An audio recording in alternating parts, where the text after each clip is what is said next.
আল্লাহ কখনো চাবি না বানাইয়া ওইটার তালা বানায় নাই। কথা কন, তালাও যেহেতু আছে ওই তালার চাবিও বানিয়েছে কে? মা আনজালাল্লাহু দাআন ইল্লা আনজালাল্লাহু লাহু শিফা।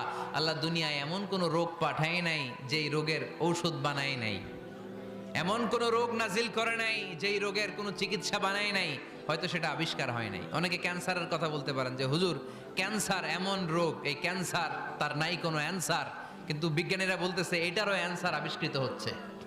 সুবহানাল্লাহ কইবেন না? কিছু কিছু ক্ষেত্রে হয়েও গিয়েছে। এজন্য দুঃখের পরেই আছে সুখ, কষ্টের পরেই আছে আনন্দ।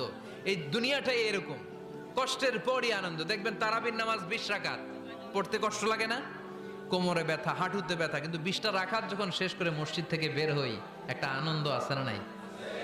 কষ্ট করে পরীক্ষার জন্য প্রিপারেশন নিলেন আপনি কয়েক মাস, কিন্তু ফলাফল যখন ভালো হয় তখন